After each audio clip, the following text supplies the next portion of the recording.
Sit back and relax while I listen to Train Kickers podcast. I'm Dave, and along with my co-hosts Stan and Steve, we're going to take all around the world of miniature wargaming. On tonight's episode, we are actually sans Steve tonight. He might have gotten near some corn or something like that, so he's having a bit of a struggle tonight. But tonight's topic that we were wanting to do because of some information that came out today was related to a game that he currently doesn't actively play anyway. So Dana and myself, we're going to start this. So we're going to have two releases related to Conquest this week. So this is Conquest: The Last Argument Kings by Parabellum Games.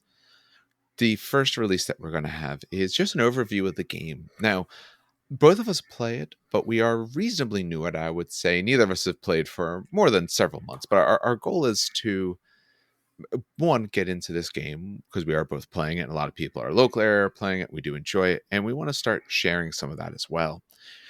Not to worry, we're still going to have plenty of 30K stuff. The hope is that maybe later on this week that we'll be recording more of that once Steve is feeling more like himself. But and we do still have some other 30K stuff to put out. We have that battle report that it's far from great, but it's something. We have a few other things. So we still have plenty of that we want to put out. We do plan to. So it's not a concern that we're not going to have that, but we'd like to be able to dabble in a few other things that we like to enjoy as well. So on this particular episode, we're going to do a brief overview of the game, talk about why you might want to play it, why it might not be the right game for you, a bit about the different factions, and all the rest of that. So if this is a game you're interested in, we're going to try to keep this reasonably brief, and maybe this will give you a feel for if this is something for you. Once they do release a little bit more, we're going to have at least some TTS battle reports until our armies are painted, because we'll talk about that and why that might be a while once we get into it, as almost as a why not play, but not entirely. All right, and now onto the show. All right, Dan, what are you painting tonight? Because I hear a pop of what sounds like a GW paint cap every now and then. What? No, yeah. No. Because the mic picks everything up. Everything. As I tell you. Yes. I could do no secrets. No. I'm just slapping some paint on Kabanda. Finally got around to painting this stupid thing. And honestly, I think I've been doing a pretty good job. I spent a lot of time on this model. Normally, I'm used to like slap chopping and I mean, I'm still contrasting. Don't get me wrong. Like the wings you saw, no one thought otherwise. Don't worry. Yeah, no, the wings you saw are contrast, but I spent like a couple hours on each one, and it came out pretty nice. It looks like a what did you call it? An organ? Yeah, it has. To me, you mentioned it. You said heart, but it has a lot of that sort of look, tone, and sort of styration and stuff like that. Just the overall look. I think it fits that. That's what I was going for. I was going for like most people paint the wing in a very tan bat-like color, and I was like, yeah, this is a general of Khorne's army, so I went for a very organ, bloody, vein-looking. I might go back and add some like blue veins in there too, just have some real fun. It would pop more having a little bit of that contrast, because if you do it thin enough, if you have a good enough brush for it, then it won't be necessarily immediate obvious, but when you get a little closer, you'll see it, because you don't want it to be the 3+ feet away that you see it, because then it's going to look like you made a mistake. Exactly. But when you get a little bit closer and you kind of notice that extra detail. Oh, yeah. All right. I know, at least for me, just, briefly, since Dan brought up what he's doing, I know for me, at least briefly, I've been trying to paint up things for our 30K event that we have this week. I'm behind on that, but we'll see. It's going to be a little bit of a shorter recording tonight, so when that's all said and done, we'll see how much further I can get onto all of that. So I got a lot of it to paint. I'll get it done. All this way, it's going to be done, but it's not going to be like matte coated and done and sealed. One, I'm waiting for the dirty down paints to come in, the rust wash those and are the magic. Yes. Oh my god. So nothing is done until they come in. And also for just some of the other effects, I know I won't have that quite done. So I want them to a level where I can maybe gloss them, just leave it there. That'll be good enough for this. They'll still look good. And then I can do those finishing touches once that stuff comes in. Okay, sounds good. Yeah. All right. So as we said at the top, the goal of this episode should be a nice and short episode, is we're going to go over the basics for Conquest: The Last Argument of Kings. We're going to discuss a bit of what the game is, overview, a little bit of history related to the game itself. We'll talk about the different factions, reasons you should play the game, and importantly, as it should be, the reasons why maybe this isn't the game for you. With so many different war games out there, it's important to figure out what you want to get involved with Oh, and absolutely. what just might be like a money sink that doesn't get you anywhere. So maybe we'll start with Dan giving an elevator pitch, and then I'll fill in any details that I would need. Yeah, no. I mean, so people have asked me actually before. Hmm. Hell, even a guy at the store, Langston, has asked, why play Conquest? And I've had a couple people in Yeah. the 30K chat play. So kind of like what I've elevator pitched very quickly is essentially it's Warhammer Fantasy with a drop zone commander element of style play. So Okay. basically, what that means is it's like rank and file. You got yourself, the old Warhammer Fantasy rank and file units. But by the way, same time, you can also play them skirmish because it has rules for both. It's two games in one. Yes, it does have Um, a skirmish yeah. form. And on top of that, though, the units aren't activated I go, you go. It's activated, in a sense of there's cards that you place, right? And those cards determine which units go first, and you go back and forth. There's like an initiative like that. So it's that's kind of like Drop Zone Commander. So it's a weird mixture of a strategy war. I don't know. It's really nice. That's my elevator pitch.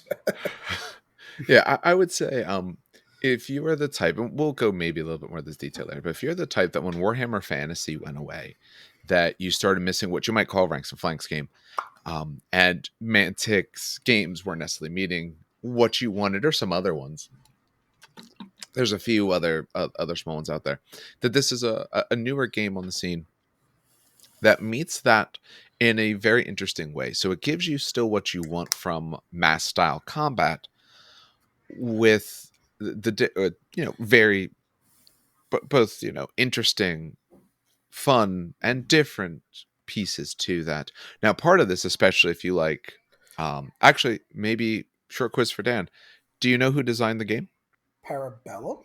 Like, is that No. what you? Well, no. The actual Oh, the actual game designer. oh no. No.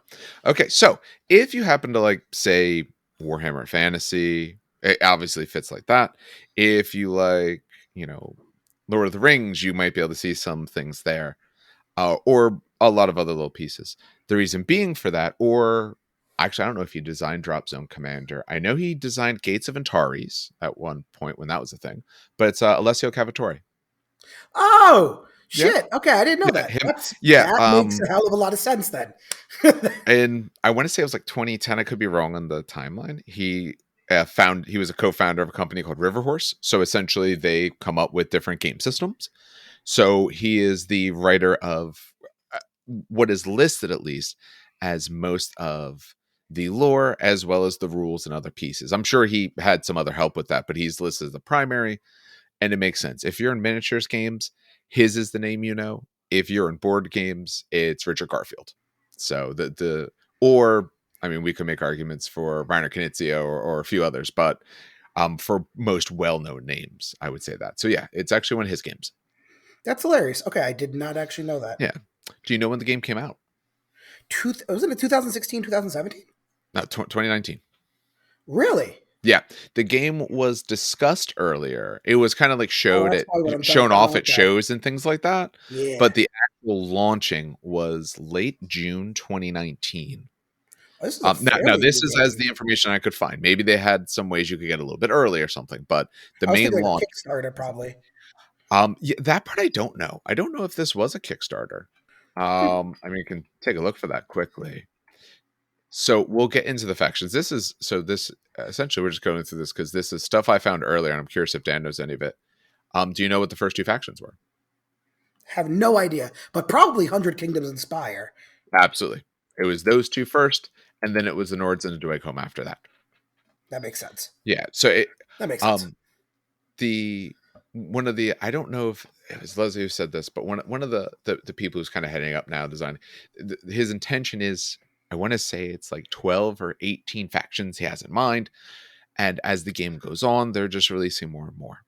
So the thought is to release, my guess, a faction or so a year. It might be faster or slower. I mean, especially with pandemic, I mean, that obviously can change things a lot. This game was not out much long before that, so I'm sure that it's both hurt some of its traction and slowed it down a bit.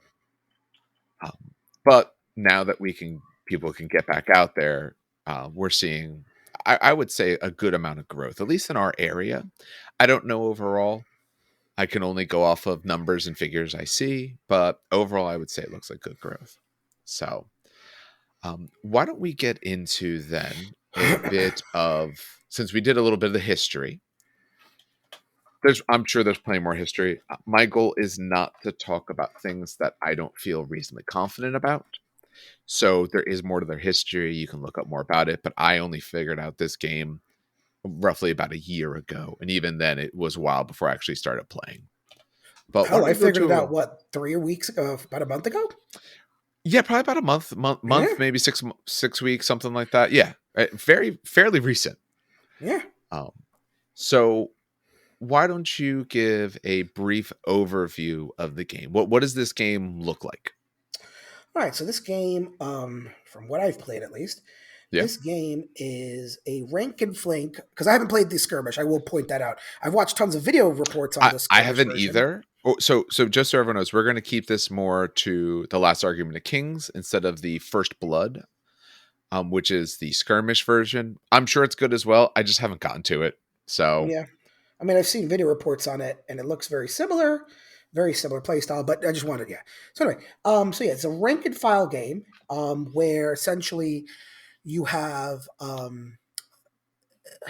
stands of infantry, and it's either 4 infantry per stand, 1 infantry per stand, or I guess 1 monster per stand, but that's a larger stand. So yeah, you have four monsters, infantry. brutes, they're words for Yeah, bigger things. yeah. So, and you rank and file them essentially into formations, usually a minimum of 3, unless there's some weird offset some there. But it's Yeah, usual rule of thumb is there's a unit of 3, and it's literally rank and flanks. But what makes this different is, I mean, if you remember old school Warhammer Fantasy, for those of you who will listen to this, you'll remember that it was I go, you go, which is very dated. Let's be honest. I tend to steer away from those types of games because it's just, I don't know, it's boring to me essentially.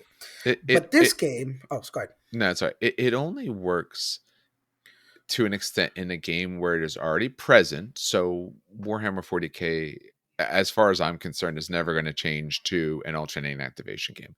One, the system they have might collapse under that style of rule set, but two, they have a history, they have a certain style. I think the only way it really works in there is, essentially legacy. Or if you have a game like Infinity, where I might be going, but you are doing something. The main problem Yeah, with there's I go, something you happening. go, yeah, main problem with I go, you go is that either one, you're just sitting there watching me play a game Play. and doing nothing, or balance becomes an issue because if I get to act first, how do you balance a game well? And it's tough to do, but it can be done. Yeah. How do you balance a game well that you are still 100% in the game and not at a disadvantage for having gone second? I will And point out that Heresy does fix this a little bit with reactions, which is kind of cool. That's a it different helps it story. with Yeah. reactions. It's far from fixed, but it definitely helps it a lot. Yeah. So going back to this, so yeah, so what it's essentially an alternate style activation system where you roll initiative and then whoever wins initiative, it's I go, you go, activate a unit. What makes this interesting though, what really got me into it, honestly, this was kind of a kicker for me, was that every unit has a card. And you arrange these cards before you know whose initiative it is, before you know who's going first. You roll initiative, and essentially, those cards are in order. So if you thought you were going first and you're going second, and you really wanted that unit to go first, I mean, sucks to suck. You have to plan accordingly, which is a really really neat thing to think about. Hmm. Um, yeah, Dave, take over. Yeah, that's fine. I'm not surprised that you enjoy that, or to you, that's one of the biggest facets because you like Epic. Yes, That's and old for those school for those Epic. who listen to this and are wondering what the fuck, it's basically epic. Yeah, old Epic was, yeah, you're making decisions ahead of time, things like that. So that was how it was. At least one of the editions. I couldn't tell you which, other people could, but there's a bit of a style there to that. For we'll outline a general sequence of how this game is played in a moment, but the sort of overview of that. This is a war game like many others. Like most, I say. So you roll dice. Um, Not Malifaux. You're not flipping cards or anything. You do roll dice. The one big difference I find in this game compared to almost every other game that I play is this is a roll under system. Yeah, so this is a low. This threw me at first when I looked at stats because I was kind of thumbing through the army builder, which now is good. Originally, the army builder was very very bad, but they have a very nice army builder out right now. And I was looking at it, and number wise, I'm like, oh, those are kind of terrible numbers. Or, oh, that's what I want, then maybe it's really good. No, it's a roll add or under system. So it is very typical in this game to see stats of ones, twos, and a three is a great stat because that means you're passing 50% of the time.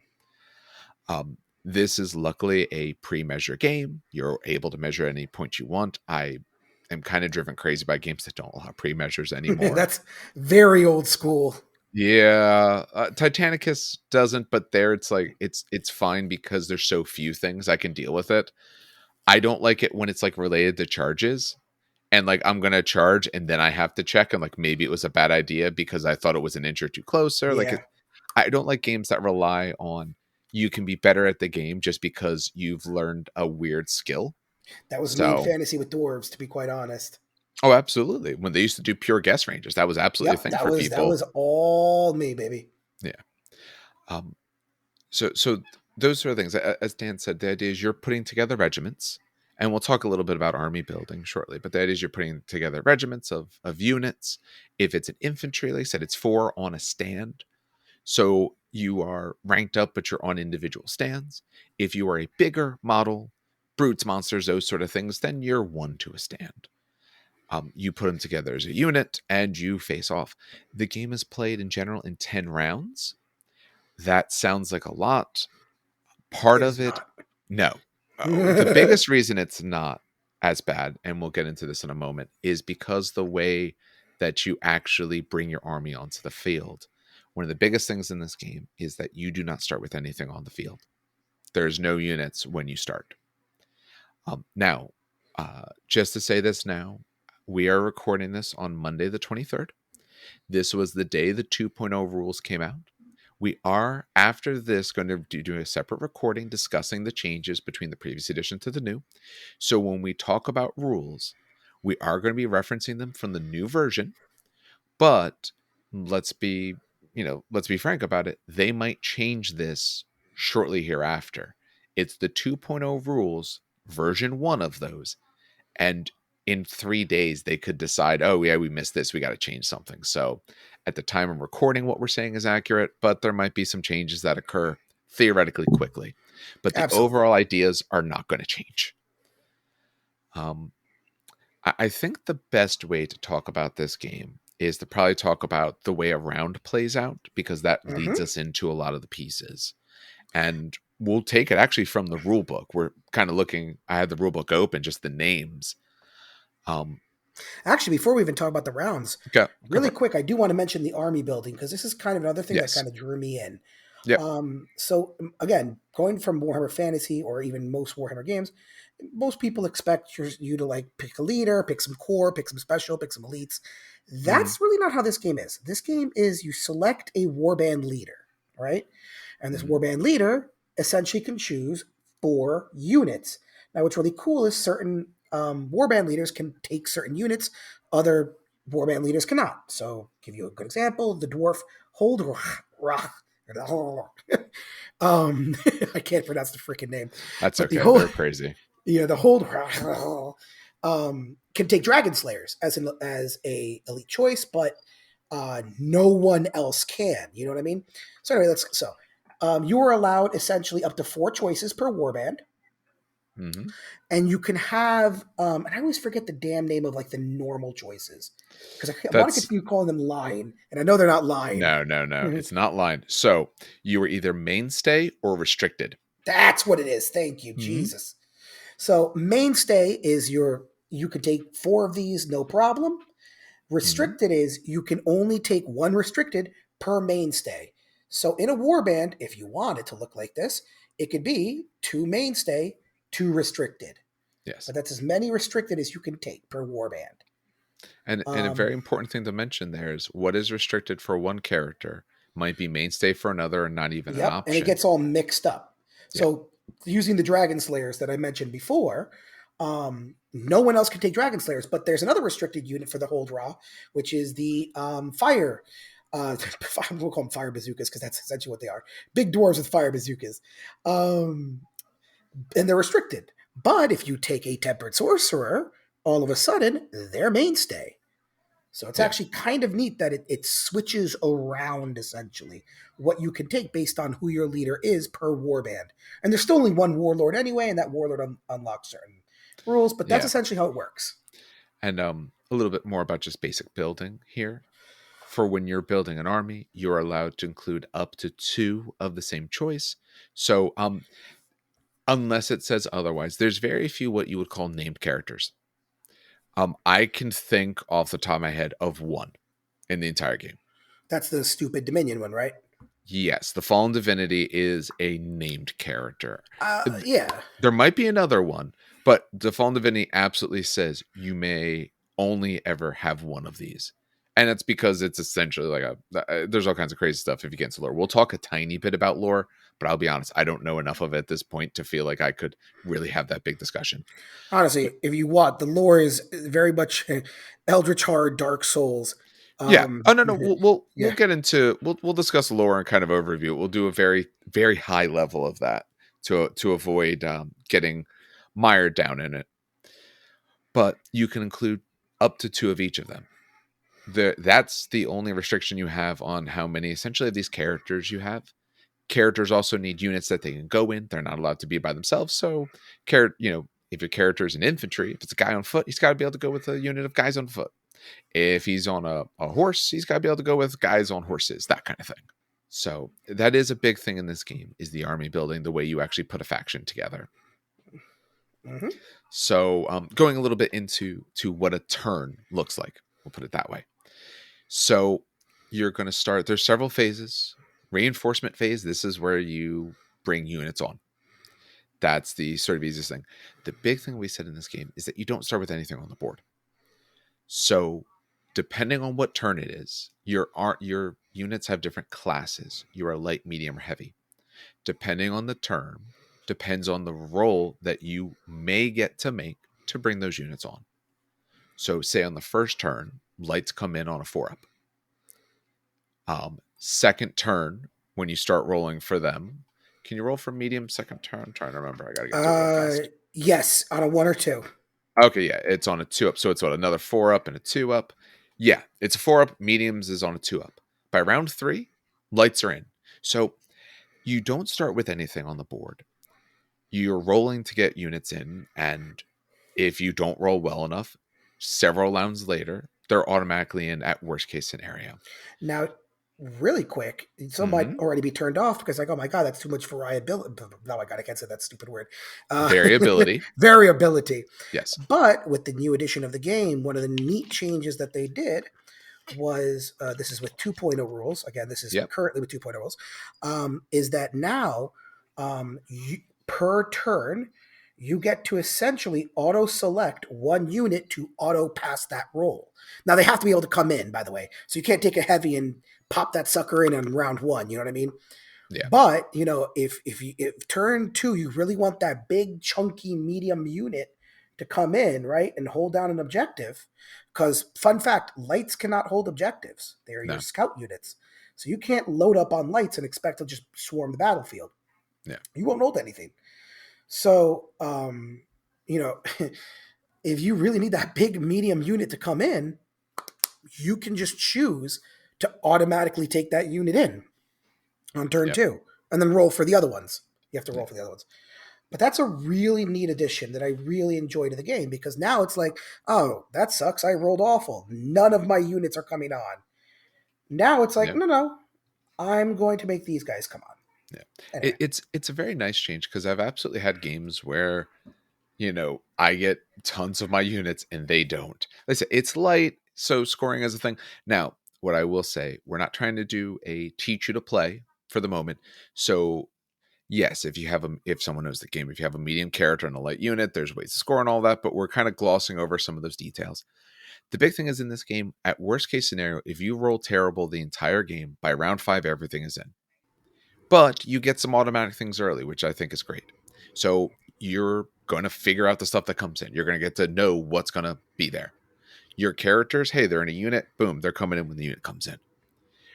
You're then going to set your deck of cards. You're going to determine the order that you're going to take your turn. So, as Dan said before, you're pre deciding everything that's going to happen just based off of the board state you see and knowing what you're getting and knowing what your opponent's getting in. Actually, pause. Yes. Not knowing what your opponent's getting in No, because you the do cards know. are hid. You, it's no. You do know what they made for the reinforcements. You know what they have coming in. No, well, you like okay. You know that they maybe have two mediums coming in, You but know you the don't know. mediums. Oh, you do? Yes, Oh, I've always kept it. you have to declare the units. Oh, Yes, I haven't played that because long. you put the units to the essentially the ones that happen, you're putting them next to the board. You actually do Oh, know the whoops, units. Yep. whoops. That would have been cheating. Yeah. Yeah. Yeah. The point is that you actually know exactly what's going to come, so that way you can make intelligent decisions about that. Whoops, whoops, whoops. Yeah. Then you have a phase where maybe you get to use some cool abilities. We're not going to go too much on the abilities, but Yeah. what's nice is the army builder does give you now the army builder is going to be updated, I'm sure, with the new rules and some changes and all, but currently we go into the army builder. Hey, if you got a special rule, I can click on it, see what the special rule is. So Actually, some people yeah. have different abilities. I want to give props actually here because not a Mhm. lot of people. Okay, so I come from GW, right? I come from Yep. GW games. I'm used to the GW Army Builder, and I gotta say, the Sigmar one is great. Don't get me wrong, Sigmar is amazing, but the normal the normal 40K one is it's just awful, right? Yes. Um, I gotta say, this Army Builder is refreshing. It reminds me a lot like Infinity, right? Because Infinity has an excellent Army Builder as well. Yes. Um, and just having this army builder, and this is me like kind of listen, I gotta give credit where credit's due. This army builder is really nice.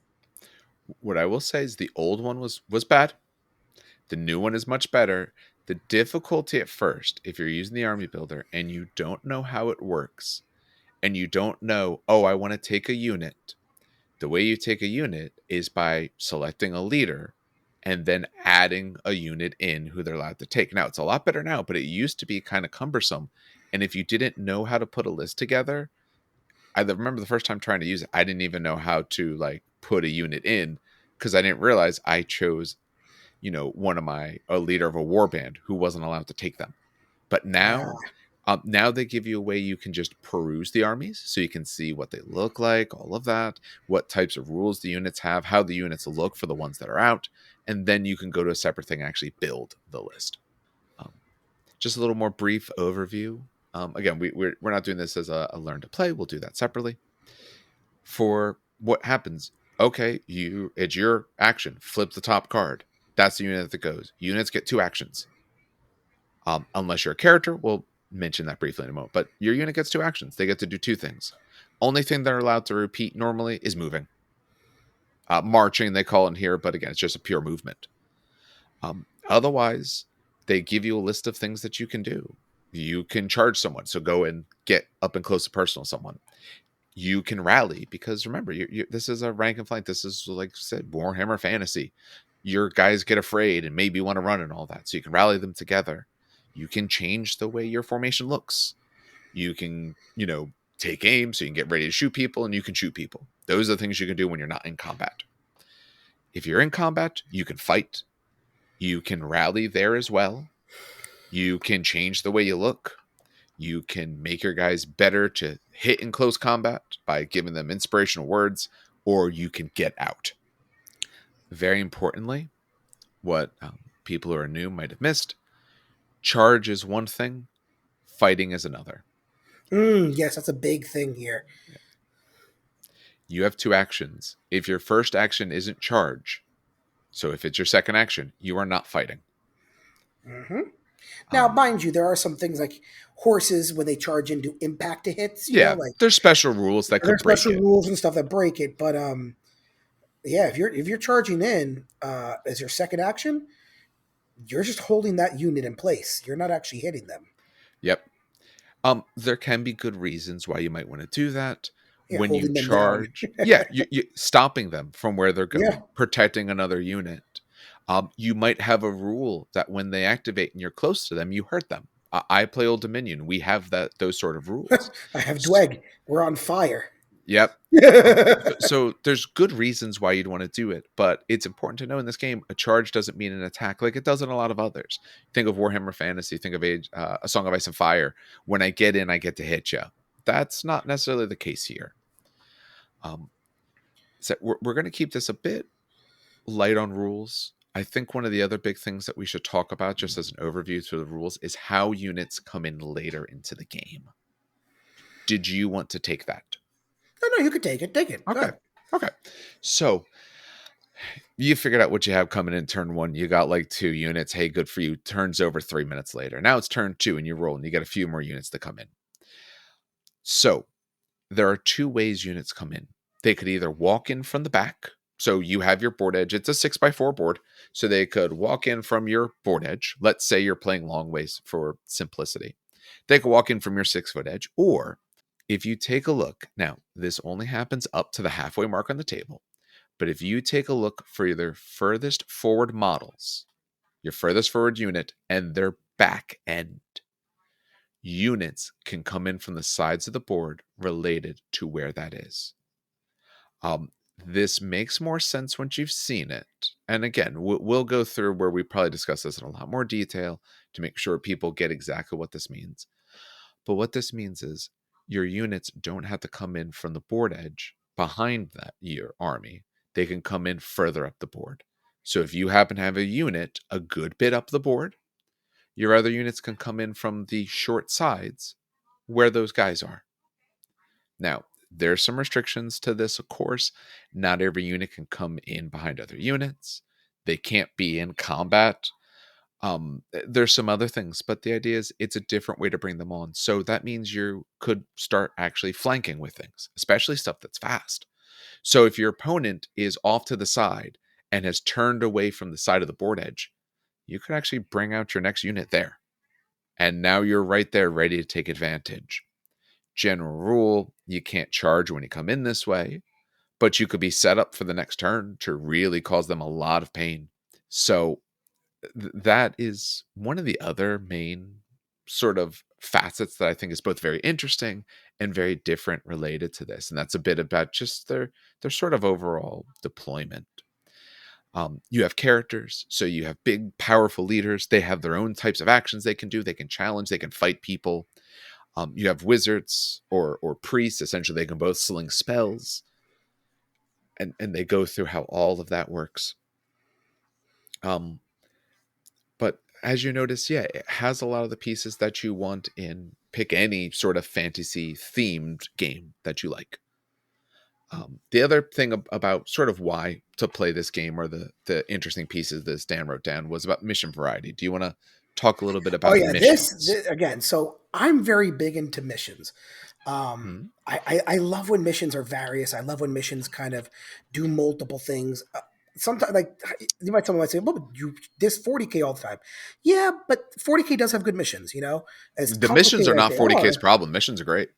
Yeah, it's something else. You know, the missions are great. You can score multiple ways. You know, that's not 40K's problem. So this game is weird because the missions are, well, weird in a good way. The missions are various. So you'll have objectives that are 12 inches in diameter, right, to score, and it's progressive scoring, very much akin to 40K, right? So you have your progressive 40K scoring there.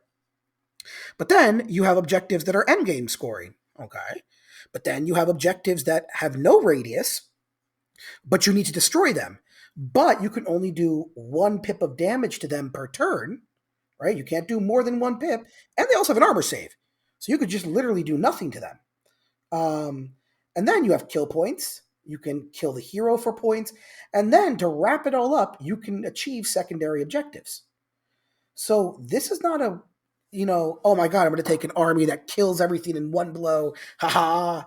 This is not that kind of game. This game relies on you to play multiple different missions to try to win, which is, I find, at least in my opinion, super awesome. Because nothing kills me more on the inside than when I'm playing a really cool game and it's like, oh, well, I guess your army does X. Guess I can't win this game. Like, this Yeah. allows you multiple ways to win, and that to me is really really awesome. Yeah. Because there's objectives that have a variety of sizes. It depends on the type of objective, how big it is, and all. Now, we haven't played anything the new 2.0, so they might have changed some of the sizes. But I remember in the past, there was like 9-inch objectives and 12, and a variety of things. Like you said, there's these pieces that you have to go and destroy, and there's rules about how close you have to be before you can actually hit them. So that way, if you happen to have a really good shooting unit, you can't just plink at them across the board. The main rulebook doesn't have a ton of scenarios in it, but they do put out other scenarios. There was other books, and also there will be more. And like I said, there is secondary objectives that are extras that get added. So that's going to add up variability. And that is army dependent. You essentially will have them depending on exactly what it is that you're playing. So, like I said, each faction has their own secondary objectives. Um, like I said, no two faction decks. Some of them are common, but no two factions are the same. And we'll talk about sort of what you need to play this one, to play the game, the sort of things that you need, but this is going to be one of them. And the secondaries are hidden, so your opponent's doing something that you're not entirely sure what they're supposed to be doing. At the end of 10 turns, whoever has the most points wins the game, or if someone's been crushed, if you got nothing left, you lose. Yeah. And it's funny because this game does, like, people are like, oh my god, 10 turns. 10 turns can easily happen in 2 hours. Yeah, it goes fast because early you probably don't have much. Yeah. It's weird. So you know how most games like speed up during the end when no one has really anything left? Yeah, it's This game tends opposite. to be fast at the beginning, fast near the end, slow during the middle, which is fine. I like that a lot. Yeah. They said the big thing with that is you often won't have very much in the first few turns. Now, the fact that you get some auto units in might change that feel, but you have very little in the beginning. They're not allowed to score, and they're far apart. Remember, in a normal war game, take a standard 40k style game, Age of Sigmar, any of those, you're usually starting about a foot or so up the board. Even if it's a little less, you're starting a decent bit up. Here, you're starting off the board. Your average move is probably about a 5. So you could spend your whole first turn going up 10 inches. You are now roughly to the deployment zone in other standard games. So early turns, it's not like you're worried about the most difficult tactical decisions. You're just trying to get on the board. And for the first few turns, that's probably what you're doing. You're probably not getting truly involved until turns 3 or on, which means that in the beginning, it's just really tactical movement, get into a good position, and then start doing something with it. Um, so why don't we Yeah. talk a little bit about what's needed if you were to decide to play this Oh game? And yes. in a moment, we'll talk about why you might not play it. But what's needed if you decide to play the game? So what's another thing I like about this company? Well, okay, so here comes to the first negative. I'm going to pause, Okay. and I will talk Actually, about the we could do negative. negatives here. We'll Yeah, intermix well, them. this leads up to a negative. Okay. This is a Warhammer Fantasy Battle-esque game. Yes. You are going to need models, A and lot of you are going models. to need a lot of models. Yeah. Just for a good example, I bought 2 starter boxes, which I'll talk about in a second on how to start a game. But I bought 2 starter boxes, and that's 90. Oh, give me, damn it, a second on. 24, 24, 20, no, 12, no, 24, 24, 24, 24, 2. Is that 98? Is that right? If Actually, you're doing that many of them, yes. Well, okay. 96. 96, sorry, yeah. Yeah. That's 96 models. And that's still not 2,000, by the way, but that's 96 models. So that might be a put off for some people. You do need L models. There's no Custodes faction yet, or Giants faction yet. So you need big boy models. Big amount of models, sorry. Okay, that being said, Yeah. that negative out of the way, it's actually kind of easy to start the game. Another kind of good facet about this is that it's actually really fairly simple to start the game. They sell these. First of all, they sell these taster packs. I kind of ignored them. I don't even know what they're used for. Maybe first So, blood is what they're used well, for. no, I no. guess. Here's the nice thing about the taster pack. Yeah. You don't get the taster pack to make the army. You get the taster pack to kind of flesh out the rest of your army. If you are doing something You so essentially they have starter sets and taster packs. The starter set gives you a good amount of things. The taster is usually part of a starter set. Sometimes it might make sense to get more than one starter, depending on what's available. Other times, that with the taster pack might get you the types of units that you need as a very good base. That's really what I see them as. Okay, that makes sense then. So yeah, you have your starter packs, which I guess is what Dave explained. But Hmm. really, you have the starter boxes. Starter boxes come with a rule book, which I mean they'll now come probably with the new rule book. All the rules are free At online. some Did we point, mention it that? will update, but yeah. Yeah, did we mention that all the rules are free online? Did we mention No, this? rules are free, army builders free, all those sorts of things. They're there for you. Yeah, that's another good positive right there. Whoops. Yeah, all the rules are free online, every single one of them. Anyway, so the starter box comes with your rules, your models, usually a one warband leader, and Mhm. essentially a complete warband, a complete Yes. minimum warband. So, for example, the one that I bought was the Dweg home one. Dwegs are essentially your dwarves, Mhm. give or take. And they came with a hold raw, and then three stands of Ballistae, three stands of warriors, three stands of dragon slayers, three stands of thanes, which is a minimum warband exactly of what you need. Um, and that's really all. That's really it. Like, there's not much. And then, I mean, I bought two because honestly, it's a really good start to an army, and it makes Yeah, sense. But I do like their starter box. They actually, their stuff you will use. That's a good it way to is. put it. So you know how in like GW sometimes they'll have a starter box or a what do they call patrol box, and you're like, okay, I'll Yeah. use like one thing in there, maybe two, but not everything. I'll sell Mhm. off what I don't need. I haven't found that yet with these starter boxes. I require everything in that starter box. Maybe that's just me, Yeah. but yeah, No, I do think that's true. I think part of that is true because one thing you'll find if you were to thumb through, say, the army builder, because that's easy. We'll discuss the other factions like a minute overview of each. The biggest way is go on their website and just take a look at them, see yeah, who looks cool, or when we talk a little bit about like, hey, here's a thing about them, figure out what you think is cool. For this moment, we don't know some of the abilities that may happen in factions because we're waiting on the rules for them. So we're going to kind of steer clear of saying, hey, here's the thing this faction does, because we don't know if it will change slightly. And I don't want to give people a wrong impression. But for this game, yeah, a starter box or two is great. There's some other units. So part of the reason starter box is good is because there are missing units. This game is still actively being released. The faction I play, they've been out for a bit. They're getting more units. They maybe have half of their units now, so that we're still waiting on quite a few things. There is a card pack. It's Wave 4 is the most recent one.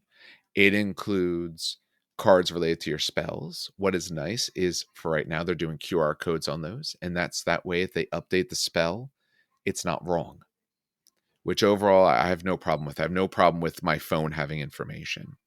It also has a set of objectives for you. And the idea is, as I understand it, they're essentially somewhat randomized. There's a set of what they could pull from. They pull a bunch of them, they throw it in the pack for you. There's some other things. There's a bunch of character cards because you need to be able to build that deck, or regiment cards. Maybe that's a more accurate way to put it, to use the correct terminology. So I would say you want that. You want to get whatever models you like the look of. Easiest way, a starter box will be legal, and then figure out what you might want to run. Because I said the one difficulty when starting this game, if you don't know anyone who's playing it, or if you're really just looking at it for the first time, you say, hey, I like this unit, I'm going to buy them. There's a chance your leader can't take them. So you need to look and see who can take this hmm unit. Do I have them?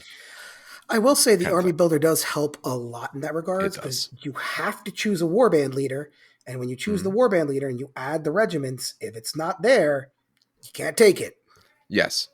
They highlight it very well now. It used to not be as highlighted as well, but yeah, they'll highlight that for you. So you want to make sure you're taking what you're able to. But as anything with any game, find what looks cool to you. Yeah, honestly, and honestly, the factions do look there. And like, it's funny. There's one faction I think looks dopey, but if painted the right Spires. way, yep. Yep. But I think if painted, so I don't know if you know the video game Scorn. Have you heard of Scorn? Or Yes, I've played it. oh, I have it I on my think if PC. they were painted like Scorn, like that visceral, deep red, muscular kind of, not the kind of cartoonish bone and stuff they got going on, I think that Yeah. would look fantastic in my opinion. I would love to see that. There's probably someone out there who there's probably is pictures. I haven't started perusing the community too much. I've tried looking. I actually have tried looking. There is someone who did like blood muscle, but then he kept the bone white, and it was like, I want to see like literal scorn. I think Yeah. that would be now that would take forever probably to paint, but oh my god, that would Um, look fantastic. it depends. Now, when you have a game with, you might legitimately need like 100 miniatures or more. I think it's fine. Batch paint, find good techniques, good ways to do it faster. Airbrushes help. Contrast paints help. You can always do a little bit of things over the top to make it a lot quicker. I don't think it would be too bad to do the scorn stuff because you could do some contrast and then add detail through different dry brushes or overbrush techniques. Okay. Or even a little bit of airbrush if you're careful with it to kind of get the way that you want Oh, that makes to at sense. least get it to get it readable as that. Might not be perfect, but if you want it exact, you're gonna have to put a lot more work into it. Which is still And nice that you I'm gonna could have to like what to do. almost kind of differentiate like that. You know, if you need more work, you can do it. If you don't, it goes well both ways. Anyway, sorry, I kind That's of went okay. off on a tangent there. No, it's okay. Why don't we do a very brief? Now, again, we haven't played all the factions, so and some of the rules aren't out yet, so I can't necessarily go back and say, "Hey, what's this cool little thing they do?" Um, I am in no way going to try to go through the overall lore. It is very good, but No. they've written a lot, and Some I there's a do lot know of in there because to I get was through. interested in picking that faction, but I'm Yeah. going to just very brief. I'm not going to deep dive into it. All I'll give right. you a very brief overview. Yeah. So we'll go in the order that I've written down, which is somewhat the order that came out in. So maybe I'll start with Hundred Kingdoms. Hundred Kingdoms is, in terms of fantasy, empire. Yep. The premise of this world, this is 600 years after like a cataclysm. Gods were destroyed. All this kind of crazy stuff happened. Depending on the more you read, you can know some of it. As far as I know, I don't think they've told us everything, but this is sort of after the end of the world almost and what's happening now. There's various human factions who've been sort of scattered to the winds. The Hundred Kingdoms is one of them. It, like I said, it's the idea of the empire. You know, there's Karl Franz kind of putting them all back together again. There is sub factions. I'm not going to get into discussion of the sub factions here. Maybe we'll bring on some people who know them better and can really get into that and talk about different play styles. But if you like knights and chivalry and all that sort of things, if you enjoyed the idea of, you know, empire and men at arms and all of that, that is what Hundred Kingdoms is. Yes. Um, Essentially, it is empire through and through. yeah, and again, they have tons of lore and they discuss more details of it, but just a very brief overview. Again, if you like that kind of thing and you look at the models and you like knights and heraldry, you're gonna love them. Why don't you discuss the Spire? So this is so again. You okay? So this is a fantasy game, right? Yes. Wholehearted fantasy. This is an alien race in a Yep. fantasy From the setting, which is stars. yeah, literally Yeah. one of the coolest things. And you might be saying, wait a minute, wait a minute. If they're a fantasy race, or if they're aliens in a fantasy setting, why have they just not, you know, taken the hell over because they from the stars? And the idea is that these guys. So first of all, these guys are creepy. Is the nice way to put this. They believe in like genetically mutating their own. Ah, man, it's so hard to think. Teeth armor, like Yeah. shields with teeth on them, and you got yourself what the Spire is. Yeah. And the One of reason they the haven't taken, one of the go good ahead. ways we joke about in the store, it's the idea of so they'll like grow their troops. They'll call them drones. Like, oh, we don't give you a mouth. Well, you don't need a mouth because you're only going to live for like 10 hours. You're going to Yeah, fight and go die there. That's fine. A stump. You don't have a digestive system. What do you need that for? You're not going to live long yeah, enough. they look creepy. Yeah. They literally have teeth armor, which is ugh. It's again. If anyone has ever seen the video game Scorn or knows of the video game Scorn, it's that. It's Yeah. literally essentially that. It is downright horrifying. Anyway, so they're star people, and they're just they're star aliens essentially. Oh, and the reason they haven't taken over, I was about to talk about, is because they are supremely corrupted. Like they do not, if they make a bureaucracy seem like a lightning government Yeah. kind of stuff. Yeah, they are heavily corrupted in politics and just everything. And so nothing ever gets done for them because they're Yeah. constantly plotting against, other people, themselves, their own minds, their next door neighbor kind of Yeah. shit. Yeah. I was reading their lore earlier, and I'm not going to even try to say the names because I don't forget which one is which. But essentially, the one group, um, they had an empire somewhere. They don't talk about what happens, but essentially, it seemed like it was destroyed. So they're here on the planet. It's EA with an umlaut on top, so I'm going to guess it's Ea. I haven't heard it pronounced, so if I mispronounced, I do apologize. But the idea is that they landed here. They are they're reasonably technologically advanced, but at the same point, when they came over, the one group was like, "Well, I only kind of want my lineage to make it." So he did things to make sure that happened, and it killed millions of their people. And now they're in a bureaucracy of like, "Hey, these guys, we give them the things they want. They make us the stuff we want, and it's just so." But it's very much they'll just vat grow whatever they want. They actually made one of the other armies that we're going to talk about in a Yes, we'll talk moment. about that in a second. Yeah. Yeah, but again, if you like them, look at it. They have a lot of like biomancy and pheromone. They control their stuff with pheromones. So and genetic augmentations. One I of their mean, their big things in the army is monster, the very augment. much Oh on yeah, the nose, is a giant ant, yes, a and giant ant queen. honestly, I don't really like the look of it, but that's me. Again, I think it's the paint scheme. I think I I saw agree. someone paint it really, really nicely. Um, but that's Angel Heraldez kind of level. You Yeah, can't afford Angel Heraldez. yeah. You'll know if you like them as a faction. Yeah. I just personally don't, but that something for everyone.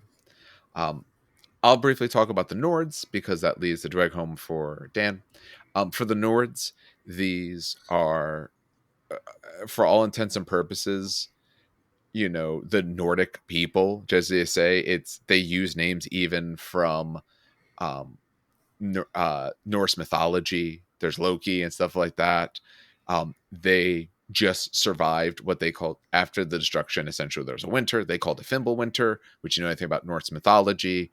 That was the 3 years that of non-ending winter storms that precede Ragnarok. Essentially, yeah, they went through Ragnarok, came out the other side. Their raiders is the idea they live far to the north. They made it through this, said, hey, all those guys got stuff. Let's go down there. They're one of the other bastions of humanity. And they play very much like raiders. They have ways to make, at least before, maybe this is different, but they had ways of making scoring, light unit scoring and bring units on when they feel like, all that kind of stuff. Neat side note about the Nords. Mm-hmm. It's not just humans, so they really play up into the Nord mythos. So you Mm-hmm. will actually have trolls, Juttons, ogres, and stuff like that.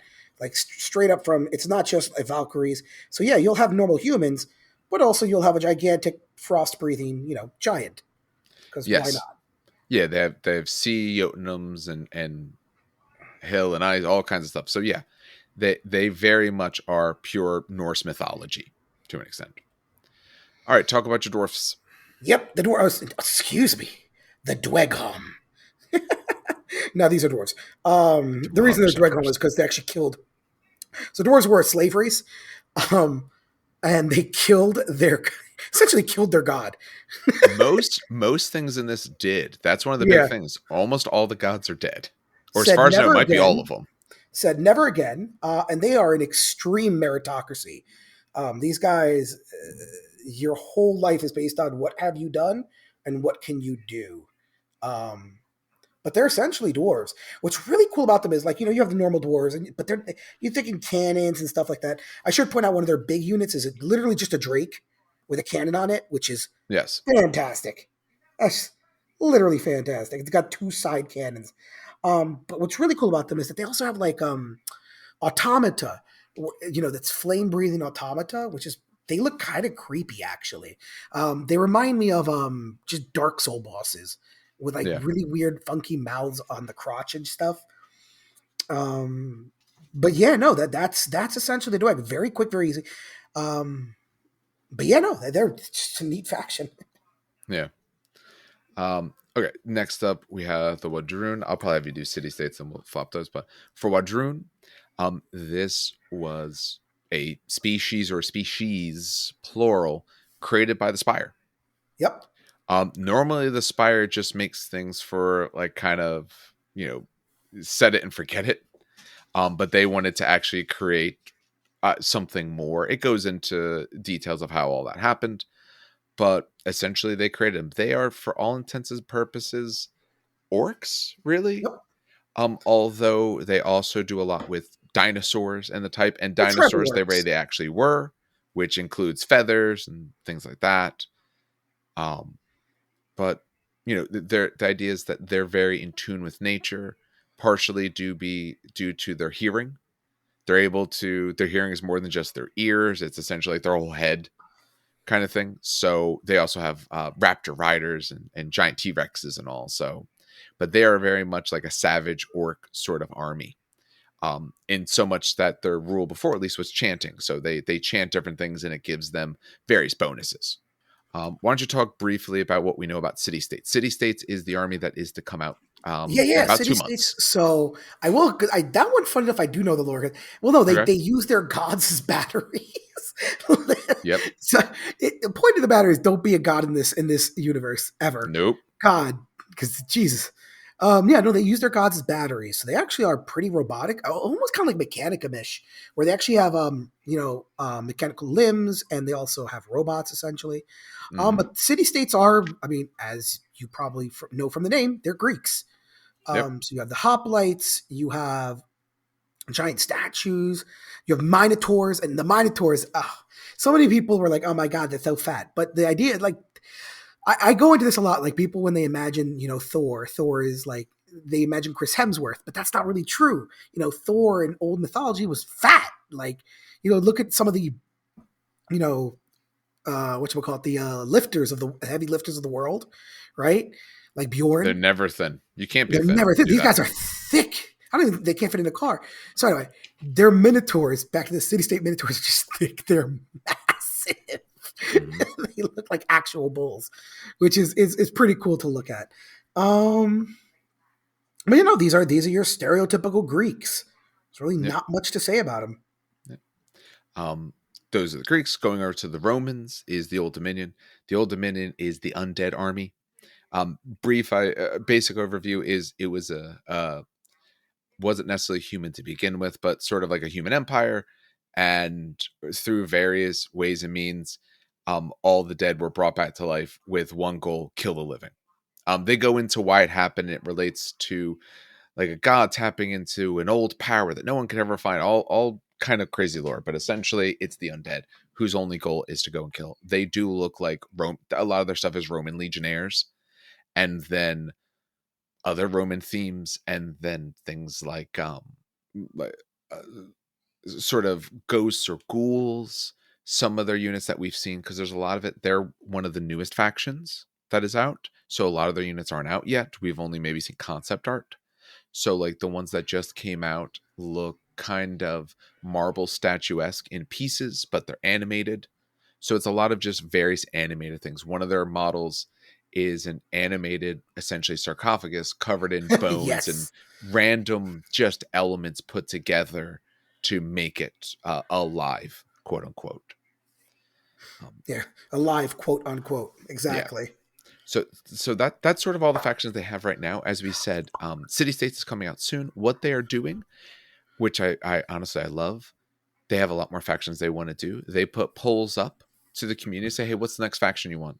Whichever one wins, that's the next faction that gets released. Actually, and I will say, so let me point out that so there's currently voting between the factions, right? Mm-hmm. And the three factions was funny because okay, three factions are the Hell faction, which Yep. very normal to its name is essentially demons. Yeah. You have the Sorcerer Kings, which are very Indian-ish in nature. Yes. They're Hindu Indian slash Hun, if you will. Because I mean, Mm-hmm. they have a giant Vishnu statue, stuff like that. And then you have the oh fuck, what was the last one? The War War Dogs? dogs. No. War Dogs, War which dogs. were Yep. supposed to be mercenaries. They are Yes, mercenaries, they not are. supposed to be. They are mercenaries. But what I found funny was that no one was voting for War Dogs until they released some of the concept art. And one of those concept art is literally just a gigantic turtle pulling a ship On his uh, back. on his back, and Yes. that's absolutely fantastic. Yeah. But the idea is that's whatever faction wins, that's the faction that's supposed to release next year. And we Yep. have to remember that, it's The game is still growing, so that is, if you want to think about it, somewhat of a downside. If you don't find a faction you really like now, give it a little bit of time. Like I started Old Dominion, but if I had started now, I probably would have went City States. I like Old Dominion, but City States has a look. I See, didn't okay. realize I didn't realize they were dead at first when I picked Old Dominion. I do like them. I'm going to keep with them, but I didn't realize they were dead. See, I kind of like Old Dominion. Yeah. I kind of like Old Dominion a lot. Maybe part of it's the City States is the way they painted it because they didn't do the basic red, which I enjoy. Yeah, that blue with the silver, the turquoise. Yeah, yeah, a bluish turquoise. I think somewhere in there would be fine to say that's the color that they used. Um, so like I said, there will be more factions, there'll be more stuff. So if none of this seems to suit you, there will be other ones that might take a bit. And when we talk about negatives, because maybe we'll talk a little bit about negatives here to kind of close out and just discuss why this might not be a good game for you. One of those negatives is, like I said, it could easily be the amount of models. If you are someone who doesn't like painting tons and tons of models, it's a bad game. Not that you have to paint them. Let's be honest, you don't have to. As far as I've seen tournament wise, I haven't seen requirements in most tournaments for painted models because I think they realize if I tell people they got to paint and it's like 100 models, I'm not getting people. But we're taking this from the viewpoint of hobbyists, so we enjoy having painted models. It's a lot of models to paint. Um, Yes, it they is. they can be a pain to put together. Um, Okay, so I'll actually so no, go ahead. yes and no. So the way I was described to me, and I like this a lot more as especially talking about it, is that these Mm-hmm. are not beginner kit models. No, they're not. The instructions when you get them are very sparse, Yep. right, and kind of confusing until you realize that the bodies are interchangeable, or at least the bodies aren't interchangeable, but they're all numbered and lettered. And on top of that, the arms are interchangeable. So you kind of be like, oh, okay, I didn't even need the instructions because I can read the alphabet, kind of nonsense.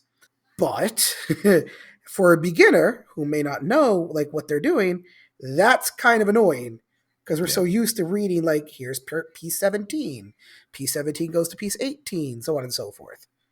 Yeah. Um, It's a much yeah, more do-it-yourself kit, is the way it feels. The models that it tells you how to build are essentially a unit champion if it has one, and maybe a standard bearer if they have a standard. Other than that, Bob's your uncle.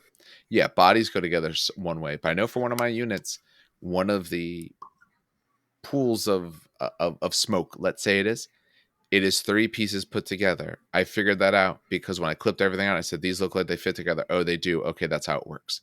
There was literally nothing that told me that. So it's not to say that you have to be an advanced hobbyist to do this, but if this is your first miniatures game, you might struggle a little bit. And you might want to talk to some other people and make sure that you might need a little bit of help to make sure you're comfortable of how certain things can go together. Maybe some other kits are really great, but for the kits I've seen, some of them it's not clear how it always I works. think mine is older than yours, and Yes, yours is mine was a older. pain in the butt. And so Yeah, if you're telling me yours was a pain in the butt, then it's not too bad, but there is some spots where I look at the picture and I say, that doesn't really tell me where that goes. I'm gonna put it here, and yeah, it's good enough. Um, so this is a rank and flank game, which means you want to rank models. Sometimes the models rank really well. You do have to when you build it. Here's the other part that makes it a little bit more advanced. Some models you have to be very careful with the way you're modeling them to make sure they will rank up. When I built those bone golems, I had to position their arms in such a way because they hang over their base to make sure that they could stand next to one another and actually get their bases to touch. I had similar issues with some of my guys with shields. I had to make sure I put their arm just right. So later, when I put the shield on, because I'm going to paint it separately, that they're going to fit and not be pushing down the person in front of them. Absolutely, if you play this game, magnetize your stuff. The easiest way that we found, you can go on Amazon. You can buy bronze blanks. You can get 200 of them for $10. Put those in the bottom on the tray in each little divot and then put a small magnet. Depending on the size, you need 3x1s for guys who stand nice and tall. I use 5x1s for guys who lean because some of my models really lean. Put it on the model's base. They stick well. Yeah, if I turn it upside down and shake it, they might come off, but they're going to stick well enough to stay, and I can still get them off if I want. The game, you don't have to anymore, but I still like to be able to remove models. I don't want to have them all put in there. So I would absolutely, this is a magnetize must. You have to magnetize this stuff. Mm-hmm. You, And you, I will point out, even mm, models that sit flat on a tray. I mean, guys, we've played Warhammer Fantasy. Okay, if you're listening, if you haven't, then you'd probably understand. You won't probably. But we played. If you played Warhammer Fantasy, you know the horrors of pushing a tray and watching as every single model collapses in on each other. yep. So, yeah, And that's another thing. So in Warhammer Fantasy, you had trays that you put them all in. This one, they're in individual pieces, and you kind of hold them together. I'm waiting to see someone come out with a really good one that goes underneath. Since there is magnets, you could probably put maybe like a thin metal sheet or something like that. But movement wise, it can be a little finicky. So if they're not magnetized, they're going to fall everywhere. It's not even like Fantasy where if you're careful, they'll hold up. They're not going to hold up. they're Um, they're Skaven. Oh god, what were the Skaven halberdiers called? Clanrat? the No, globe ones, no, they're the huge halberds. I don't remember. It's been too long. Been too long. That's all right. Skaven halberdiers. Um, the only other thing I think for a big negative, maybe Dan has another one, is price. This is cheaper than say Warhammer 40k, but still an expensive game. This is not skirmish. Skirmish levels games you can get in, get out real quick and cheap. This one not so much. There's a lot of models. You get a lot of that. You get a lot of things to paint if you enjoy painting. But yeah, it's going to be a little bit more. If you take a look at some of those starter sets, you can take a look at those prices and kind of figure out if this is a game for you. If you're someone who's on an exceedingly tight budget, it might not be the right moment for that. Or I'll tell you right now, I got a lot of my stuff from store. Some of our local stores do a bazaar where people just sell stuff they don't want. I got most of my stuff from a bazaar, so I got my stuff at like 80% off. That's also why I went Storm Vermin. They're the ones with the spears. I looked it up. Thank you. Um, so I mean, you can also look for deals, or maybe your game store runs a bit of a deal themselves. But it is absolutely consideration. Do you have any other sort of negatives, things to consider before you would start this game? Not really. You hit it, kind of. I'm trying to think of like something that I would dissuade someone from purchasing, but honestly, those are kind of it, which isn't Yeah, bad for a no, game. yeah, and that's outside of course of the things. If you hate ranks and flanks or something like that, like Oh if yeah, you obviously. heard Yeah, I was gonna. yeah, if you heard the basic ideas and you're like, that sounds like garbage. No, but if you're like, I really like this idea, what might be a downside? These are the downsides. None of it to say you shouldn't do it, but there are things you absolutely have to consider. I'm thumbing through Skaven stuff right now. I forgot how hilarious their stuff is, but I don't want to paint that many rats. But I do love their stuff. Yeah, try ranking up. What were they called again? The Storm Vermin. Storm Vermin, yeah, Storm Vermin. Yes, they were literally impossible. That was the old fantasy joke. Yep. Rats in general, but Storm Vermin definitely were not fun. Yeah. All right. Any other closing thoughts on the game itself as we bring up Honestly, why like this I'll is be cool? honest. So Mhm. as I'm older, as I get, into my older age, right? You're younger than I've me. been let me let You me let are. me let me let me speak with gravitas. No, Okay. no. But as I get older, like I usually move towards more skirmish games or games that I prefer, and that's alternate activation games. I was really saddened by the fact, little story time. I was saddened by the fact that Drop Zone Commander and Drop Fleet Commander never took off at the store because I think those are almost damn near perfect games when it comes down to it, including building destruction, all that, right? I love those games. But the problem is, there's distribution, it's hard to get, whatever. Point is, no, they didn't start, right? Here is a game that scratches that itch. You have a rank and flank game, which there isn't really one until Old World comes out, and that's going to be GW. And I think they also it's going to be resin only. So I heard that. I don't think it's going to be entirely true, but I think it's a lot of brand new I stuff I think listen, will be. listen. I don't trust GW, but it's No. not going to be alternate activation. I can tell you that much, Nope. unless they just cheat and steal No, content. it Anyway, won't be. exactly. Not a So chance. here you have an alternate activation game, right? Oh, we didn't even mention something very important. What's These that? models are not 28 millimeter. No. No, they're not. Whoops! I completely. Welcome to the end of the podcast where we did no.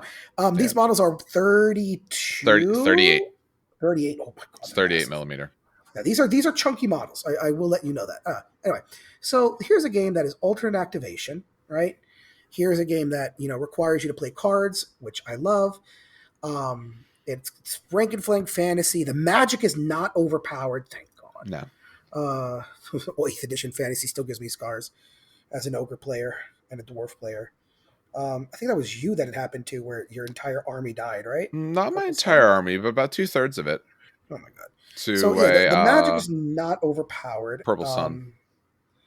It's just it's overall just a stupid fun game, and I was very so. I always joke around because I know my friend George been trying to get me into this game, and the way he explained it was not how I thought it was going to play. And when I finally played with you, Dave, I was like, Mhm. "Holy shit! I would have started this game ages ago."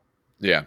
So Yeah. it's kind of like, I don't want to call it a secret game, but because it's gaining popularity, obviously. But it's funny that it's like I don't know. It's just a good game. It's a good Yeah. game. It's overall probably not quite there yet in terms of popular. It is getting more popular, but I said it is it's a much newer game. They're still working on factions, they're still adding to it. Like if you like Old Dominion, like I do, there's legitimately half the things just aren't out yet. And Yeah. I can look up to get ideas based off of keywords. I can determine what it should look like in terms of like, is it a bunch of models or is it one model and things like that. But otherwise, I don't know what it is. So they are still working on that, which Yeah, is Dwights something are to still missing consider. stuff too, and we're older Oh than yeah, you. I Yeah. think everyone is, and it's said everyone will get their stuff sooner or later. But there are a decent amount of pieces that are missing currently. Um, but having said that, I mean, so we did a TTS battle report. We made some errors, and now there's actually no reason to release it because it turns out it was so close to 2.0. I mean, once they give us all the rules for 2.0, we're going to record something else using those rules. But I've played it several times as I build up the rest of my army. It takes me a while to build all this stuff because there's a lot of it. But I've been having a lot of fun with it.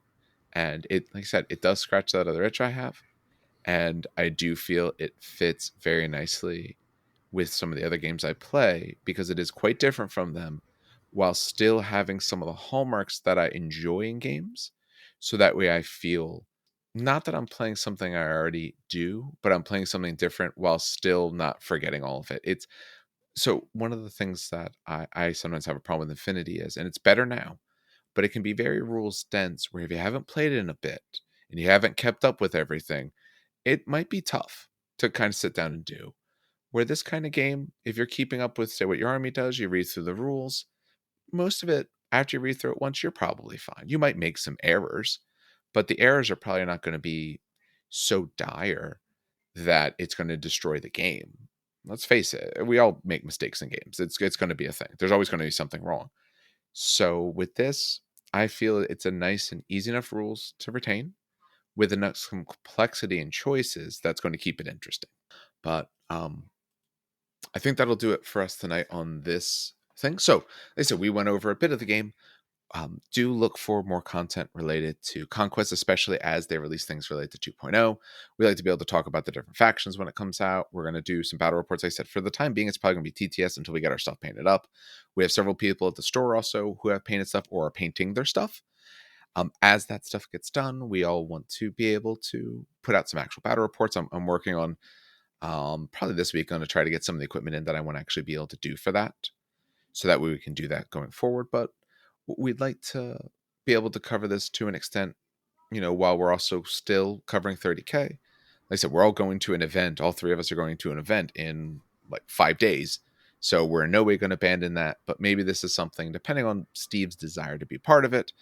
Dan and I might be talking about this and bringing other people on. If anyone absolutely loves it and they love the chance to talk about it, let Yeah, us let us know. know in the comments. Yeah, Like, you like this. If this sounds interesting, we don't mind talking about it because we have yeah. fun with this. Well, I'll put it this way: we're probably going to talk about it either way, but we might just be bringing in a different audience of people, and that's Exactly. fine. Um, but like I said, I know I think we're going to because I think it's a game that now also two of us play. Like I also play other games, but if neither of them play it, I can do solo content, which I want to do some stuff, but it only takes me so far. But other than that, we do want to thank everyone who does listen. Um, They said you can feel free. Like I said, we put this out on any podcatcher that you find. We also have this on our YouTube channel. YouTube does get exclusive content. It'll get any of the battle reports we make, any other things like that, any short videos that I record. I have a bunch of them put together. I just got to get through this first full week of work and painting, a giant painting backlog. But I do have some different things that I want to put out as well, and things from these guys as well. As always, things like likes and subscribes really do help us out. It really does get us noticed. And the more we get noticed, the easier it is to make additional content and to, feel the worth of that. We want to do it because we enjoy it, but it definitely feels better when you can see that, people are showing that they appreciate it. And that really does go a long way. All right. Well, on behalf of both of us, as well as Steve, as he recovers from not feeling well, have some good hobby and some great gaming.